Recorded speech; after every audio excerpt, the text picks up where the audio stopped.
kişi uçuyor ya. Aha. Kişi etmez o.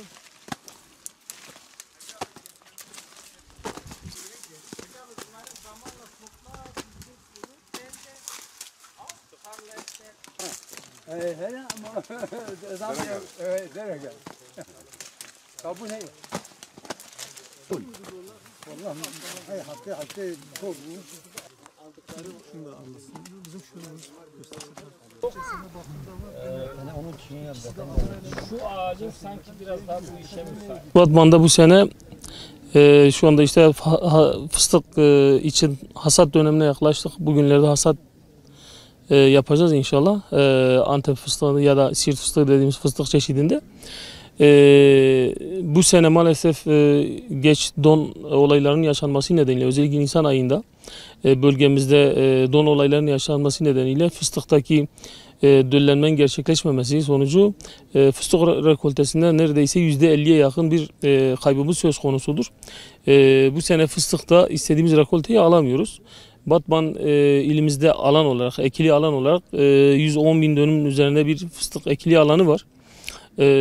Bizim bu toplam ağaç sayımız 2 milyon 400-500 bin civarında bir ağaç sayımız var.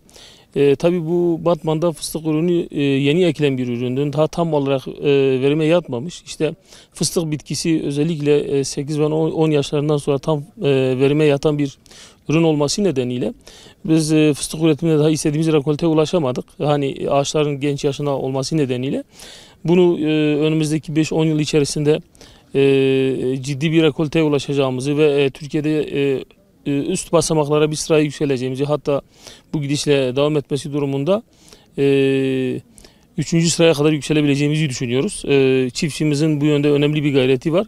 Ancak burada çiftçilerimize de duyurmak istediğim başka bir konu da şu: fıstık bitkisinin, fıstık alanlarının, tesis alanlarının özellikle 2. ve 3. sınıf tarım arazilerine yapılması gerektiğini düşünüyoruz. Hatta 2. sınıfa da ekilmemesi, 3 ve 4. sınıf tarım arazilerine ekilmesini öneriyoruz. Çünkü bizim 1 ve 2. sınıf tarım arazilerinde her türlü tarımsal ürünlerini yetiştirebileceğimiz tarım alanlarıdır. Ancak 4. 3. ve 4. sınıf tarım arazileri böyle marjinal, biraz daha seçici bitkisel üretimin, tarımsal üretimin yapabileceğimiz alanlar olması nedeniyle ve bu alanlarda fıstık tarımı için daha uygun olduğu ve atıl durumdaki arazilerin fıstık ekilmek suretiyle tarıma kazandırılması, bu şekilde ekonomiye kazandırılmasının daha uygun olduğunu düşünüyoruz.